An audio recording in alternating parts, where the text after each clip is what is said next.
Ximootiyoos isa duraa boqonnaa 4 lakkoofsa 14 irra isa jiru nan dubbisa akkas jedha. Akkas jedha lakkoofsa 14. Sagalee raajii dubbatameen maanguddoonni harka isaanii mataa keerraa kaa'uu isaaniin kennaa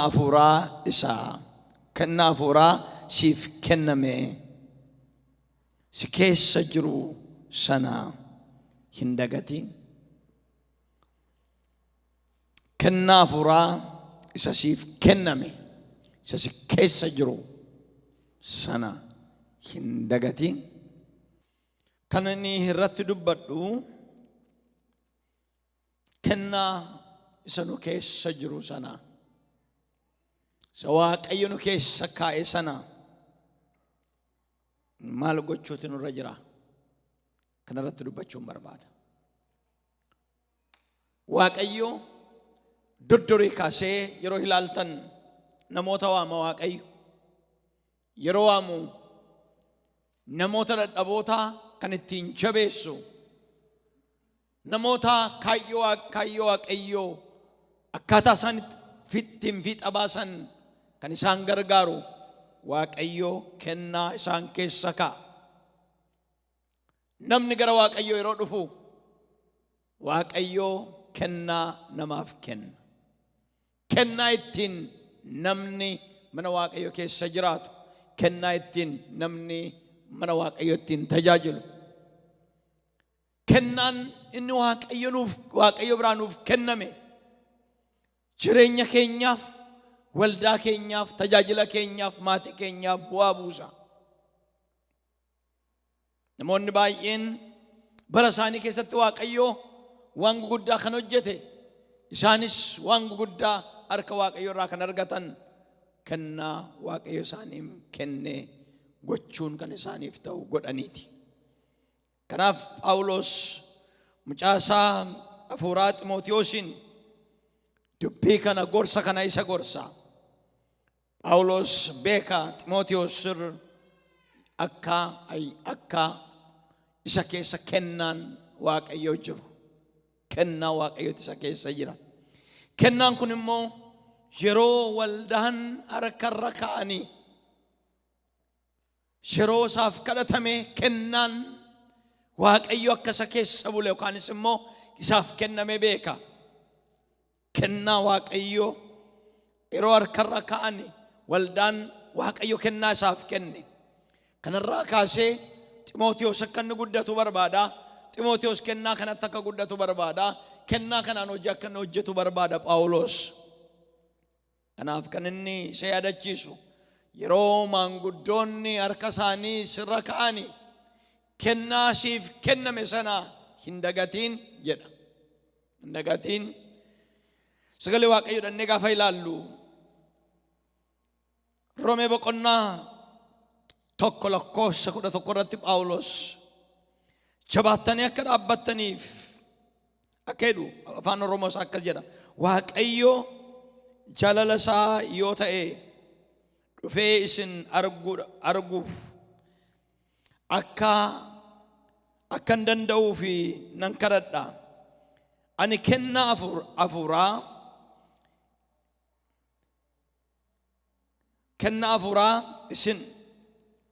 isiniin guddaadhaan akka isin itti jabaattaniif isin arguun yaadaa'edha. Hiiktinni tokko Phaawulos gara isaanii dhaquu barbaada. Gara isaanii yeroo dhaqu hawwiinsaaf kadhannaansaa kennaa isa isaan keessa jiru, ayyaana isaan keessa jiru isatti akka isaan jabaataniif, akka isaan cimaniif, isa kana isin jajjabeessuudhaaf dhufee kanatti akka isin jabaattan isin gochuudhaaf nan kadhadha, nan hawwaa jedhee isaanitti hima. Warra Roomaa kanaaf Waaqayyo warra maal kenneera? Ayyaana isaaniif kenneera, kennaa isaaniif kenneera jechuudha. Kennaati isaan keessa jira. Amma kennaa kana tokko tokkoon hiikee isarratti miti kan isin dubbadhu. Walumaa gala kennaa Waaqayyo nu keessa kaa'e. Kennaan kun kennaa garagaraati. Kennaan kun ayyaanaan mul'achuu danda'a. Kennaan kun geggeessummaan mul'achuu danda'a. Garuu Waaqayyo namoota keessa nama waame keessa maal ka'a? Ayyaana keessa ka'a Waaqayyo. Kanaaf kennaa sanatti akkasiin jabaattan jedha.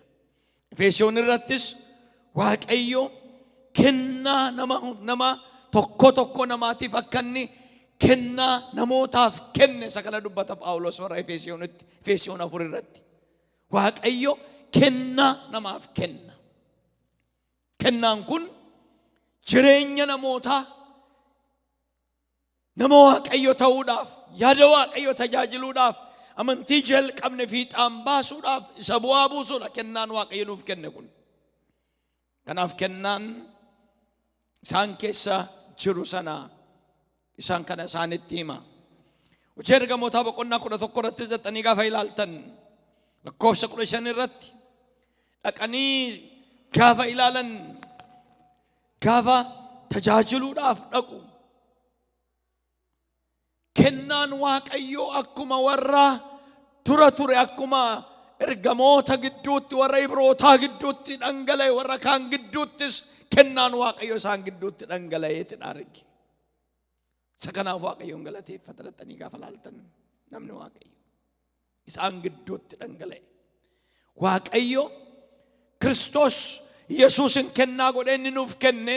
Inni waa'ee keenyaaf hojii hojjete, waa'ee keenyaaf gatii kaffalee erga Waaqayyotti gara Waaqaatti ol ba'ee kaasee Waaqayyo kennaa isaa namarratti dhangalaasuutti ka'e Waaqayyo.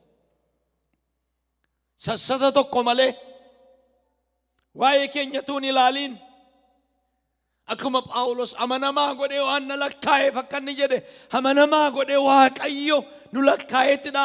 Hay kennaa isaa nurratti dhangalaase, namoota irratti dhangalaasa Waaqayyo. Kennaa isa kana gaa maal haa goonu? Waan sadii dubbachuun barbaada. Waaqayyo kennaa kenneera. Kennaan kun namni dadhabaan kennaa kanaan jabaata. Kennaa kanaan namni biyya lafaa mo'a. Kennaa kanaan namni Waaqayyoon tajaajiluu danda'a. Kennaa kanaan jireenyi namaa, maatiin namaa hin ijaarama. Kennaan Waaqayyo nama gargaara. Kennaa Waaqayyo nu keessa kaa'e. Kanan qaba jennee yoo dubbachuu baanneyyuu kennaan Waaqayyo karaa garagaraa nama gargaara. Yeroo hojiin hafuura qulqulluu jalqabu yeroo ari'atamni garagaraa ture beektu biyyatti mana 84-85 keessa yeroos namoonni kennaa garagaraatiin ka'aa turan. Yeroo nu barsiisan kennaa 9 jira jedhanii nu barsiisu. Nu 9 jiraatu kudhanaa jiraatu waan beeknu hin qabnu. Garuu dhaabbannaa Waaqayyo nuun hojjechuu isaa beeknaa jechuudha. Kanaaf tajaajiltoonni tokko wal dorgomanii yookaan wal falmuutti ka'anii nati caalaan dhufnaanii ati kennaa meeqa qabdaa ittiin jedhe inni tokko. Ani 9 salgan shayyuu qabaa jedhe. Akkasii miti 9 qabaa meeqan qabaa miti. Ayyaan kennaan Waaqayyo nu keessa jiraannaan lafa onaa keessatti, kitiraa keessatti, qorumsa keessatti, tajaajila keessatti mo'icha argachuu dandeenya. Kanaaf kennaan Waaqayyoo kana jennee waan nu daangessinu miti. Jireenya koo keessatti argeera. Biyyoota garagaraa biyya tokko hafuuraa machiiti jira, biyya tokko hafuura ejjaati jira, biyya tokko hafuura caatiiti jira. Waaqayyoo akka rakkina biyya sana keessa jirutti natti fayyadamee argeerani. Kanaaf kennaa kanan qabadhe kan ittiin boonu hin qabu. Garuu kennaan Waaqayyo nu keessa jira. Kennaan sun bu'aa buusa jechuudha. Barri lafaa maachaa jira. Biyyi lafaa jijjiiramaa jira. Akka waggaa 20-30 duraa miti. Biyyi lafaa jijjiirameyyuu jijjiirama jallina hammina xuraa'ummaa hammaate kanaa olitti kennaan Waaqayyo garuu bara kanas hojjechuu danda'a. Kennaan Waaqayyo nu keessa kaa'e. Kanaaf kennaan Waaqayyo kana maal akka goonu sagaleen Waaqayyo nutti hima yoo jenne inni jalqabaa kennaa kanatti akkuma sila dubbifanne kennaa Waaqayyo nuuf kenne kana dagachuun nurra hin jiru. Amaareffisaa challatti bal jedhan dagatiin. Kanaaf Phaawulos kennaa hafuuraa siif kenname si keessa jiru sana maalin godhin hin dagatiin. Laalaga kennaa waaqayyo nu keessa kaa'e kana yoo daganne yoo callifne kennaan sun nu keessatti hojii hin hojjetu. Kaayyoo kennaan sun kennameef galmatuun ga'iin afa jechuudha. Kennaa keessa keenyaa qabaanne akka nama kennaa hin qabnetti, akka nama bu'aa hin buufnetti, akka nama waa hojjechuu hin dandeenyetti of ilaalleennaan daganneennaan callifnaan kennaan waaqayyoo utuu hojii guddaa hojjetu jireenya keenya keessatti hojiin hin hojjetamu jechuudha. Kanaaf Phaawulos hin dagatiin hin callisiin jedheetidha. Akka inni kennaa kanaan dammaqu akka inni jajjabaatu isa gorsa jechuudha. Bara kakuu moofaa keessa dhaqnee gaafa ilaallu macaafa seenaa baraa boqonnaa 29 irratti bara Hisqiyaas keessa sabni Israa'el gidduu waan sadii argitu, saba sadii argitu. Bara sana keessa sabni warri tokko warra kakuu waaqayyoo dhiisanidha. Warri tokko warra kakuu waaqayyoo chillaa jedhanii takka takka yaadatu, takka takka dhiisanidha. Warri kan biraa immoo kennaan warri kakuu waaqayyoo kana inaafani keessa isaanii gubatu argitu. Yeroo sana manni qulqullummaa cufamee ture, namoonni waaqayyotti dudda gatanii turani, ibsaan mana waaqayyoo dhaamee ture. Hisqiyaas garuu mana qulqullummaa banee warra Lewwotaa waamee of qulleessaa, saba kana qulqulleessaa. Egaa abaarsi nurra jiru kun, eekkamsi nurra jiru kun akka nurraa deebi'uuf ani waaqayyo wajjiniin kakuu aaressuun barbaade, kakuu galuun barbaade jedhe. Abbootiin keenya kakuu isaa dhiisanii warri kaan hin callisanii. Ani garuu jedheen waaqayyo wajjiniin kakuu galuun barbaada, kakuu aaressuun barbaada jedheetidha. Mana qulqullummaa aaressee kakuu waaqayyo wajjiniin gaafa inni aaressu waaqayyo saba sana keessatti deebi'ee hojjechuutti ga'e. Boqonnaa 29 keessatti kana godhee boqonnaa 31 dhattanii gaafa ilaaltan waaqayyo saba sana eebbise. Duraan maal turan? Warra kakuu waaqayyo dhiisanti turan warri kaan immoo warra dagatan turan. Hisqiyaas garuu waa'een kakuu waaqayyoo abbaan isaa dhiiseera. Inni garuu waa'ee kakuu waaqayyoo keessa isaa hinaaffaa jira ture. Akka ittiin kakuu kanaaf hin callisiinaa akkas jedha. Lakkoofsa 11:29 macaafa seenaa baraa isaa lammaffaa boqonnaa 29 lakkoofsa 11 akkas jedha. Yaa ijoollota koo isin fuula isaa duraa dhaabbattanii akka isaaf ergamtaniif ixaanas fuula isaa duratti akka aarsitaniif hojjetoota isaas akka taataniif waaqayyo isin fo'ateeraatii hin dagatiinaa jedhee jedha. Amma walitti qabeetidha warra Lewwotaa fuula isaa dura akka dhaabbattaniif, aarsaa akka isaaf aarsitaniif, waaqayyoof akka hojjettaniif waaqayyo isin fo'ateeraati maalin godhina hin dagatiinaa jedhe. Namni karaa garagaraa dagataa hojii waaqayyo kana. Ayyaana keessa isaa jiru karaa garagaraa dagata namni, rakkinaan hin dagataa, argachuudhaan hin dagataa. Kanaaf hin dagatiinaa jedheeronni isaan yaadachiisu ilaalla. Firoota koo egaa jireenya keenya keessatti isa waaqayyo nuuf kenne sana, isa waaqayyotti nu waame sana, akeeka waaqayyo nu waame sana tun dagatiin yeroo hundumaa yaadannee isaaf jiraachuu, isaaf hojjechuutu nurra jira jechuudha. Isa waaqayyotti nu waame sanadha jireenya keenya keessatti gochuun kan nuuf ta'u. Hin dagatiinaa. Isa waaqayyo isin keessa kaa'e sana hin dagatiinaa. Isa waaqayyo isin keessatti jalqabe sana hin dagatiinaa. Kakuu waaqayyo isiniif qabu sana hin dagatiinaa. Kennaa waaqayyotu isin keessa jira. Kennaa kana yoo daganne, yoo callifne, kennaan kun hojii guddaa hojjechuutuu danda'u. Kennaan waaqayyo nuufis warra kaaniifis bu'aan buusii nafa. Macaafa qulqulluu keessatti akkuma sila kaasuudhaaf yaale warri kennaa waaqayyo isaaniif kenne utuu hin dagatiin, utuu hin callisiin hojjetan. Kennaa sanatti warri dhimma ba'ani bara isaanii keessatti hojii guddaa hojjetanii macaafni qulqulluus waa'ee isaaniif dhugaa ba'ee bara isaanii mo'ichaan xumuran. Har'a egaa yoo kaafne namoota baay'ee kaafna warra akka Hisqiyaas fa'aa akkan isinitti hime. Namoonni garagaraa kennaa waaqayyo isaan keessa kaa'een kan hojjetanii bara isaanii keessa turaniiru. Har'a garuu isaan hin jiran. dhugabaatoo ta'u kaanis immoo isaan waa'een isaanii barumsa keenyaaf caafame waan ta'eef kaafna. Har'a garuu dabareen kan keenya hojii waaqayyoo hojjechuudhaaf biyya lafaa irratti moo'ichaan jiraachuudhaaf waldaa kiristaanaa keessatti akeeka waaqayyoo biyya lafaa keessatti yaada waaqayyoo raawwachuudhaaf nuyi waaqayyo kennaa nu keessa kaa'ee qaba. Kennaa kana garuu dagachuu callisuun nurra hin jiru. Inni jalqabaa kennaa waaqayyoo kana dagachuu dhiisuu, kennaa waaqayyootiin hojjechuu, kennaa waaqayyootiin bu'aa buusuutiin nurra jira ammayyoo jechuudha. Kanadha kan nu biyya lafaarra jiru. Biyya lafaa kan nu mo'uu dandeenyu akkasittiin kennaa waaqayyootiin. Inni lammaffaan kennaa waaqayyo nu keessa kaa'e kana aaressu. Yeroo yerootti aaressuutu nurra jira. Namni yeroo nu dadhabnu kennaan waaqayyo nu keessatti dadhaba. Kennaa sana dadhabe miti. Kennaa sanaan hojjechuudhaaf, kennaa sana hojiitti jijjiiruudhaaf keessa keenyatti dadhaba. Yaada keenyatti dadhaba. Kennaan waaqayyo yeroo hundumaa hojjechuu danda'a. Dadhabaa keessaan hojjechuu danda'a. Kanaaf maal gochuutu nurra jira? Kennaa keessa keenya jiru yeroo hundumaa aaressuutu nurra jira.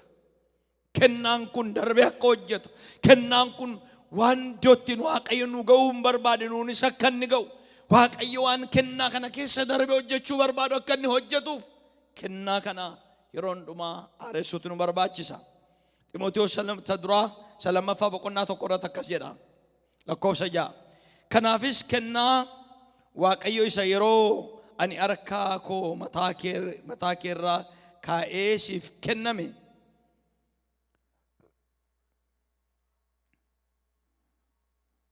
aaressitee akka ibiddaatti akka qabsiiftuu fi si yaadachiisa.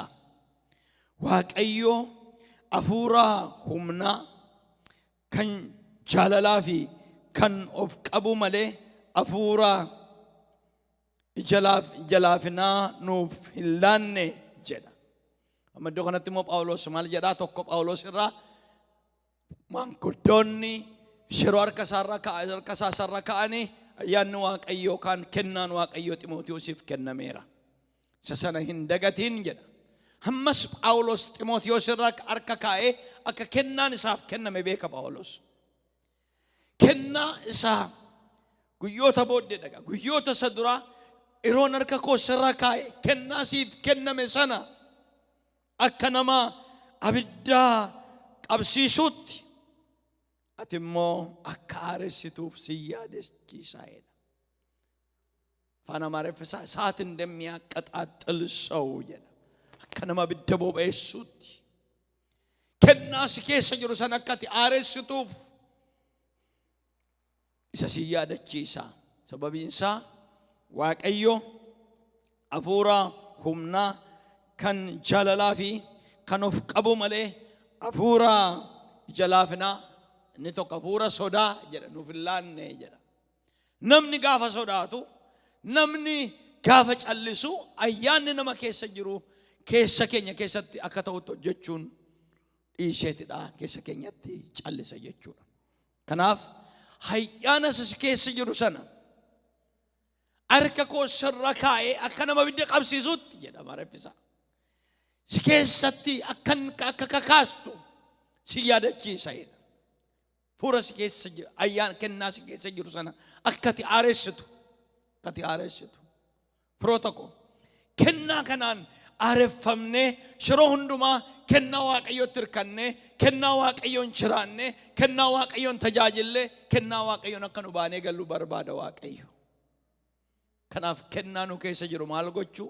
Aaressuu, qabsiisuu, bobeessuu, aaressuutu nu barbaachisa. Sagalee waaqayyoo macaafa abboota firdii boqonnaa 13 lakkoofsa 25 irratti Samsoonin hafuurri waaqayyoo isarra bu'eetidha, isa dadammaqsa ture, isa kakaasa ture jedha. Fuula isaa dura lola jira, fuula isaa dura diinati jira, fuula isaa dura isa waaqayyotti waameeti jira. Hafuurri waaqayyoo dhufeetidha, isa aareessa ture. Yaannaqaaqqaa'u jammar jedha Amaariffaa. Hin kakaasa hafuurri waaqayyoo. Kanaaf ayyaana waaqayyo nu keessa jiru kakaasu dammaqsuuti nuuf ta'a. Kakaasuuti nuuf ta'a. Dammaqsuu. Sababiin isaa akkan sila dubbachuudhaaf yaale takka gaafa dadhabnu, takka gaafa sodaannu, takka gaafa abdii kutannu ayyaanni waaqayyo hamma hojjechuun nuuf ta'u nu keessatti nu hojjetu. Namoota waaqayyo kan taane hundi keenya immoo ayyaanni waaqayyo nu keessa jira. Ayyaana waaqayyo nu keessa jiru sana beeknee ayyaana waaqayyoon hojjechuu danda'uu keenya. Yoo dandeenye hojjechuudhaaf baanne keekni abni waaqayyo nu keessa jiru sun utuu hojjetiin utuu bu'aa isaan argin hafna. Garuu yoo caljechuu dhiifne, yoo ayyaana waaqayyo nu keessa jiru sanaan hojjenne, ayyaana waaqayyo sanaan yoo geggeeffamne, ayyaana waaqayyo sanatti dhimma yoo baane ayyaanni waaqayyo irras hojjechuu danda'a. Inni kan biraan immoo yeroo dadhabnu, yeroo takka dagannu, yeroo bara lakkoofsifnu takka gaa biyyi lafaa gadi bu'uuf ol ba'uu qaba. Yeroo hundumaa tulluu miti kiristinnaan. Gadi bu'uu qaba, ol ka'uu qaba. Yeroo gadi buunu, yeroo wallaansoo keessa gallu takka keessi keenya nadhaba. Nama waan taaneef nadhabu namni jedhoo jiraate nama sobuudha. Nadhabna.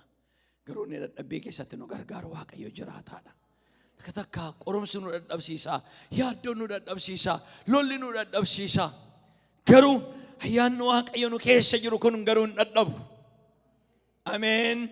Waaqayyo garuu Isaayyaas keessatti akka jedha. Isaayyaas 40 lakkoofsa 28-29 gaafa laaltan waaqayyo garuu hin dadhabu, hin muluqu jedha. Isa dadhabaaf humna kenna. Sabnan qabneef hangoo dabala. Dargaggoonni hin dadhabu, saafeloonnis mucaatanii hin kufu. Warri waaqayyoon abdiidhaaf amantiidhaan eeggatani garuu humni isaanii hin haareffama jedha. Hin haareffama. Ayyaanni nu keessa jiru hin haareffama. Kanaafidha saba Israa'eliin waaqayyo akkas jedhe ligidaa'ummaa kee sirraan kaasa jedhe. Ligidaa'ummaa zigat jedhama rifisa. Sibiilli isaa qabeettu miti isa sirraan kaasa jedhe. Takka keessi keenya yeroo dadhabu, yeroo keessi keenya gadi bu'u fuurri waaqayyo, ayyaanni waaqayyo nu keessa jiru. Waaqayyo haaressuu akka inni danda'u beeknee yeroo hundumaa faaressuutu nurra jira firoo tokko. Faaressuu. Barri keenya moo'ichaan, barri keenya humna waaqayyoon, barri keenya ayyaana waaqayyoon akka inni xumuramu ayyaana keessa keenya jiru maal gochuu? Haaressuu. Haaressuu. Jireenya keenya, yaada garaa keenya haaressuu. Roomee 12 irrattis kanaaf akkas jedha. Akkas jedha. Roomee boqonnaa 12 irratti akkas jedha sagalee waaqayyoo. Roomee 12.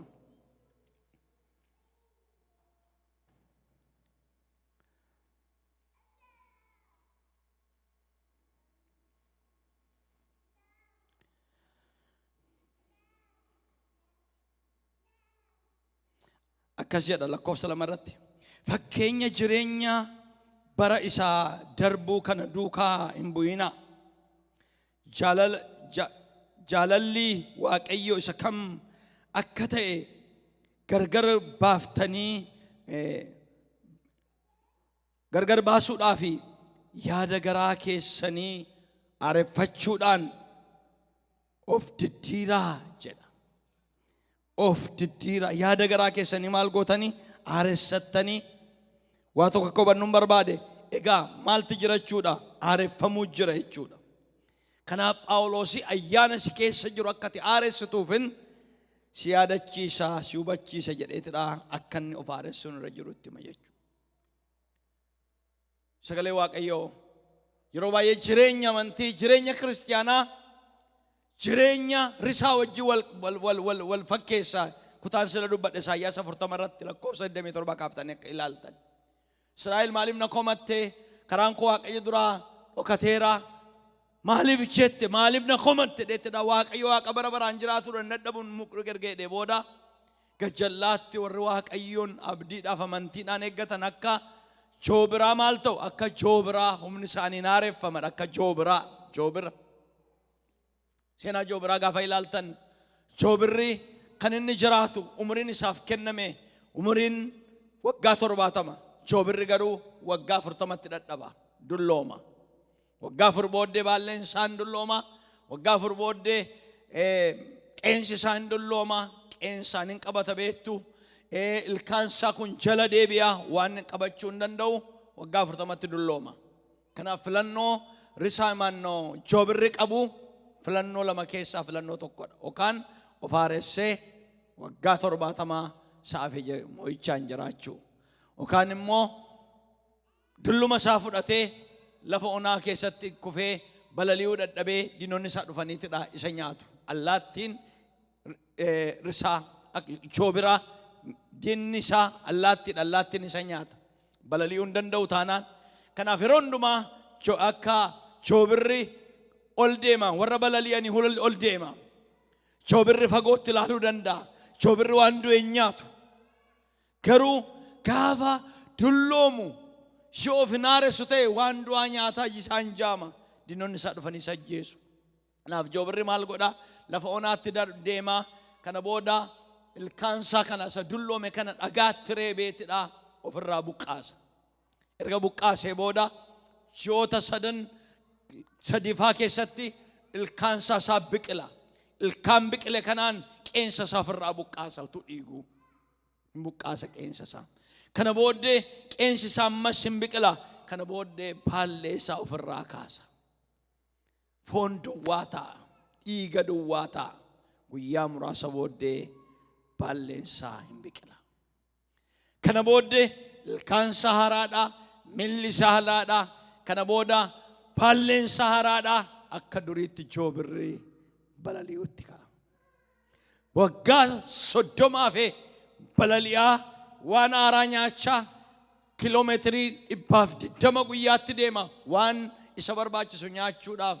joobirri kana gochaa fagootti ilaaluu danda'a isa kana gochaa bara isaa mo'ichaan xumura jechuudha kanaaf firoota koo isa kana akka joobiraa hin ta'u hin fiigu hin dadhabani hin deemu munuqan jedha sagalee waaqayyo kanaafi keessa keenya isa jiru maal gochuu haaressu ayyaanni waaqayyo nu keessa jiru akkan aareeffachuudhaaf haara'uun akka nurra jiru beennennaan nu haaressa waaqayyo dadhabdanii waan baay'een isinitti ulfaatee dadhabbii kooti bakka kana booddee haalli koo babbadeera jettanii yoo dhiisuudhaa baattan fuuldura waaqayyotti gaafa dhiyaattan waaqayyo humna keessan haaressa gaafa waliif kadhattani gaafa tajaajiltoonni akkasiniif kadhatan gootani sagalee waaqayyootiin faarfannaadhaan hafuura waaqayyootiin keessi namaa hayyaanni namaa haareffama ameen bara keenya guutuu waaqayyoon tajaajillee bara keenya guutuu mo'ichaan bara keenya guutuu argamu waaqayyo keessa akka jiraannu malee waaqayyo akka biyya lafaatti bara tokko nutti fayyadamee waaqa nu gatu hin qabnu nuyi bara keenya mo'ichaan bara keenya humnaan deemuudhaafi ayyaanni nu keessa jiru haara'uu qaba ameen nuti dadhabe malee ayyaanni waaqayyo hin dadhabu yeroo dadhabu ayyaanni waaqayyo har'as waan haaraa hojjechuu danda'a jireenya keenya keessatti mana keenya keessatti tajaajila keenya keessatti waan haaraa hojjechuu danda'a inni sadaffaan ayyaanni waaqayyo kennaa waaqayyo nu keessa jiru itti guddachuutu nurra jira kennaa waaqayyotti guddachuu akka silasinitti mee kennaan waaqayyo lakkaa'ee hin fixne kennaa garagaraati jira kennaan waaqayyo inni tokko ayyaana waaqayyooti kennaan waaqayyo inni kaan kennaa ayyaanaati waan baay'ee waaqayyo nu keessa kaa'e dhaga waaqayyo saba isaa keessa kennaa kaa'eeti jira kennaa nu keessa kaa'e kana maal gochuu guddachuu kennaa kanatti guddachuu ammuma of kenninee ayyaana waaqayyo kennaa waaqayyo kanaan hojjenne ammuma isaan jiraanne ammuma isaan deddeebinetti guddanna guddachuu nu barbaachisa firoo tokko inni gara keenya dhufe kennaan waaqayyo kuni seenaa keenya jijjiiree dadhabbii keenya jabinatti wallaalina keenya beekumsatti jijjiiree nu guddisuudhaaf dhufe eenyuyyuu ayyaana waaqayyo kennaa waaqayyo keessa isaa jiru hafuura waaqayyo keessa isaa jiru irraa kan hafe namni addaa hin jiru kan nama addaa nama godhu kennaa waaqayyo nu keessa jirudha inni yeroo hundumaa jabaa nu godha inni yeroo hundumaa nama mo'aa nu godha namni yeroo hundumaa waan jalqabne fiixaan ba'umsa nuu kenna inni humna keenya inni jabina keenya inni beekumsa keenya. Kanaaf maal gochuu guddachaa deemu. Biyyi lafaa taa'ee nun eegu ol dabalaa deemaa, rakkinni isaa dabalaa deemaa, gidiraan isaa dabalaa deemaa, seexannoo gummaan isaa bara kana keessa ala garagaraatti dabalatee tooftaa garagaraa qaba. Tooftaa kana lola kana kan nu moonee jiraannu ayyaana Waaqayyootiin yoo guddannedha. Guddachuu kennaa Waaqayyootiin. Waaqayyo baroota keessatti saba isaa ala ol jiraachisuu barbaada Waaqayyo. Rakkinni akkamii haa jiraatu, xuraa'ummaan akkamii haa jiraatu, biyya akkamii keessa haa jiraannu, Waaqayyo ala ol nu jiraachisuu barbaada. Dhaxxanii gaafa dubbifattanii mul'ata keessatti waldaa ishee biyya garagaraa keessa jirtu tokkoffaa Waaqayyo iddootti jirtu beekaatti hin jedha. Iddoo teessoon seexanaa akkati jirtu beeka Waaqayyo. Iddoo nu jirru beeka, bara keenya beeka Waaqayyo. Lammaffaa hojii kee beekaa jedha Waaqayyo. Hojii namaa beeka Waaqayyo. Kanaaf balli nu jirru akkasidha takka Waaqayyo ibsa kennuu barbaadna. Barri keenya akkasii, jireenyi keenya akkasii, naannoon keenya akkasii beeka Waaqayyo. Wallaalee miti. Bara kana keessa, haala kana keessa, biyya kana keessa, haala maalii keessa jiraannu kennaan Waaqayyo nu keessa jiru isaa ol nu jiraachisuu danda'a. Kanaaf maal gochuu isatti guddachaa deemu. Namoonni Waaqayyo baay'een guddachaa deeman. Macaafa Saamu'eel isa duraa boqonnaa 3 gaafa ilaaltan lakkoofsa 19 irratti Saamu'eelis guddachaa adeeme Waaqayyo isa wajjiniin ture hoo jedhe. Kana booddee Daanii kaasee amma Beersaabeetti Saamu'eel luba amanamaa akka inni ta'e hin baramee jedha. Kan raajii amanamaa akka inni ta'e hin barameedha. Guddachaa deeme. Hayyaana Waaqayyo isaaniif kenne, kennaa Waaqayyo isaaniif kenne namoota Waaqayyo guddise. Namoota baay'eetu guddatanii firoota dhalootaaf ta'an, namoota baay'eetu guddatanii waldaa Waaqayyoof ta'anii. Kanaaf nus hafuurri ayyaana Waaqayyo kanatti akka nu guddannu barbaada Waaqayyo. Guddina sadarkaan nu ammarra jirru guddannee safitne miti. Kana caalaa guddinni jira. Ayyaana Waaqayyootti guddachuu, kennaa Waaqayyootti guddachuu, guddachaa adeemna. Kanaaf Phaawulos Xiimotewoosin akkas jedha. Boqonnaa Xiimotewos duraa boqonnaa 4 lakkoofsa 15 irratti. Namoonni hundinuu itti guddachaa deemuu kee akka arganitti kennaa kanaan hojjedhu, ittis of gadhiisii. Namoonni hundumtuu itti guddachaa adeemuu kee akka isaan beekaniif kennaa kanaan maal godhi? Hojjedhu. Kennaa arragaati firoota koo, kennaa Waaqayyo nu keessa kaa'e kana maalidha? Isa ilaaluu nurra jira. Kennaa kana beeknee kennaa kanaan maal gochuudha? Hojjechuudha. Kennaa kanaan hojjedhu. Kanaaf namoonnis itti guddachaa adeemuu kee akka isaan beekaniif jedha. Namni kennaa Waaqayyo isaaf kenne hojjechaa gaafa deemu guddachaa deemu.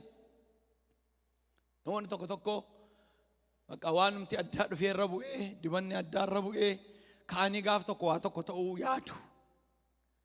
Guyyaa tokko kaanii waa tokko ta'uun akka inni jiru hin beeku. Garuu kennaa Waaqayyo isiniif kenneen yeroo hojjechaa tajaajilaa deemtan Waaqayyo isin guddisaa deema. Bakka Waaqayyo isiniif yaade sana, waan Waaqayyo nu keessatti hojjechuu barbaade sana hojjechuudhaaf kan nu yeroo tajaajilaa ittiif kennine tajaajilaa hojjechaa yeroo deemnu guddachaa deemnu. Kanaaf galgala kana isin jajjabeessuun barbaada. Kennaa Waaqayyo isin keessa kaa'een hojjedhaa.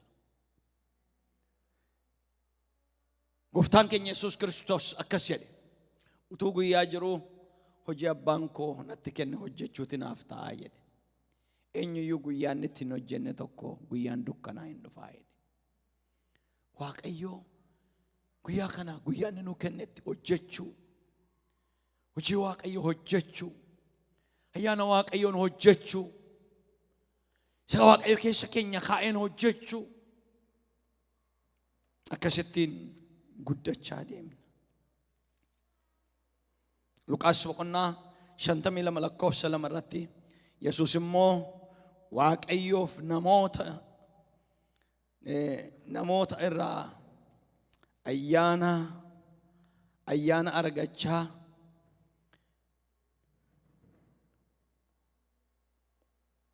namummaadhaaf ogummaatti hin guddata ture jedha.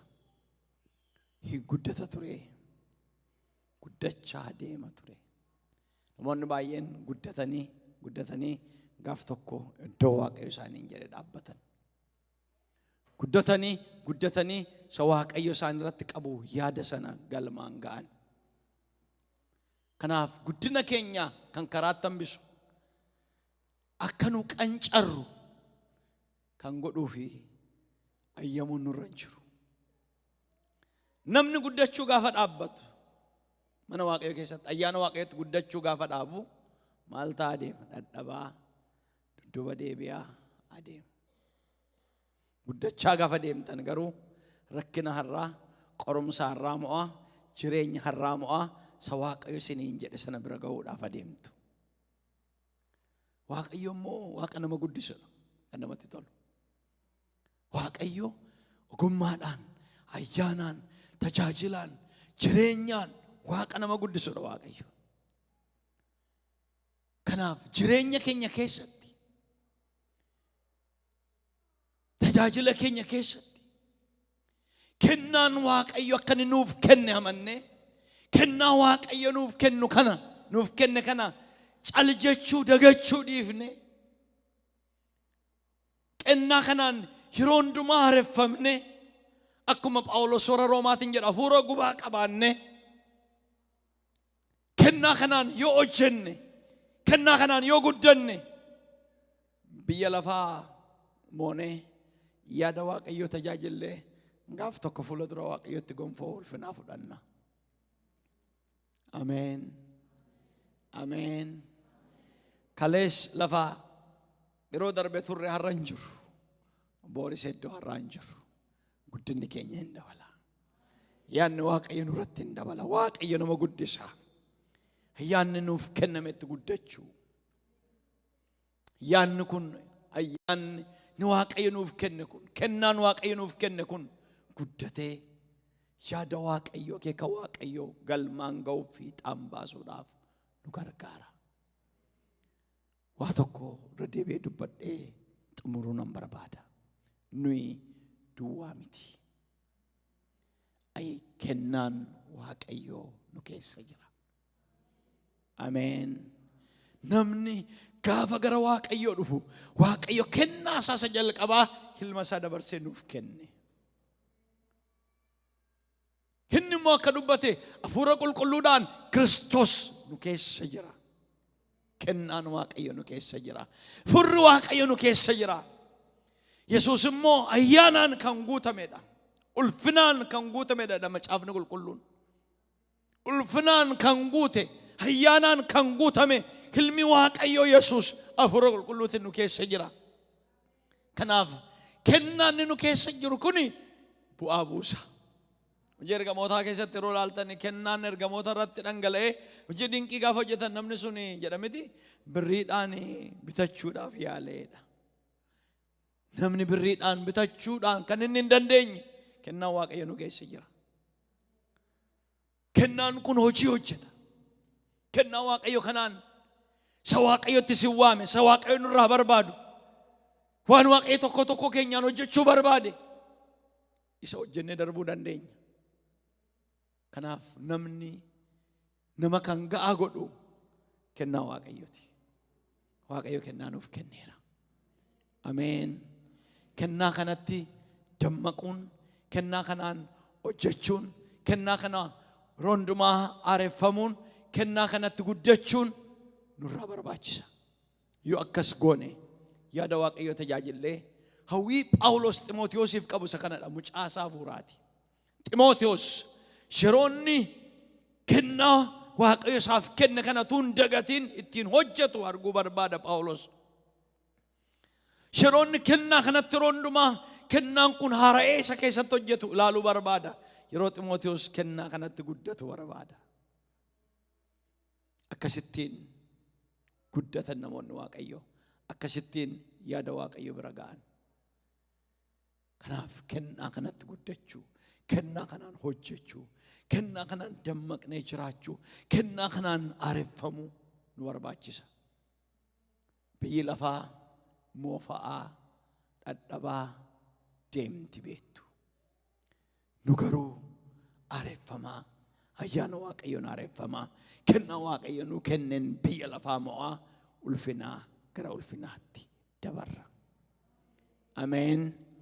Kanaaf akka namoota Waaqayyootti isa Waaqayyo nurraa barbaachisu kennaa hafuuraa isaa nuuf kenname sana isa hin dagatinaa, hin callisinaa, isa lafan kaayinaa.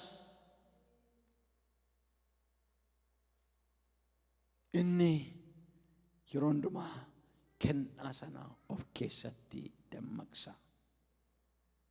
Kennaa sanatti guddadhaa, kennaa sanaan hojjedhaa.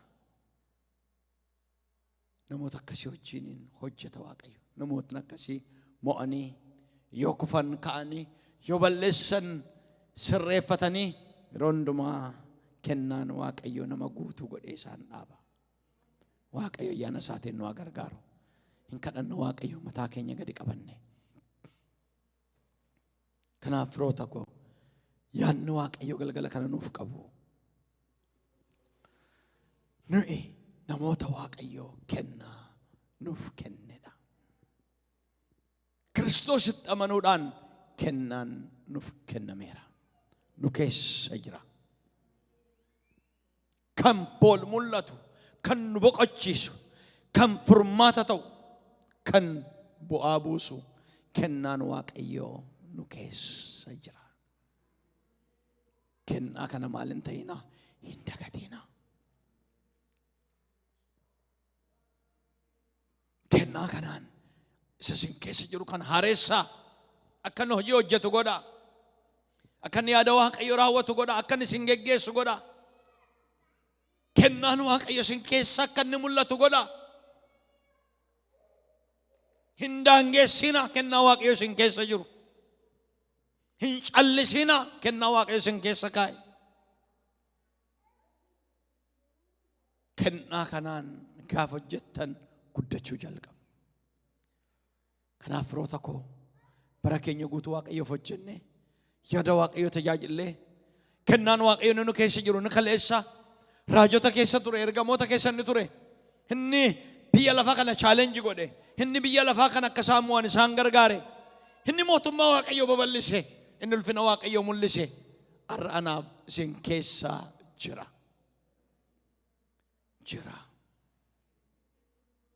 Dhiiraaf dubartii keessatti durii kaasee Waaqayyo kennaa isaaniif kenneettiin hojii guddaa hojjechaa ture.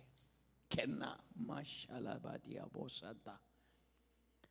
Kanaaf har'a irra deebi'ee isin yaadachiisa amanaa kennaan Waaqayyo nu keessa jira. Kennaan Waaqayyo kun immoo kennaa nu keessatti hojii guddaa hojjeta. Ganaa guddata.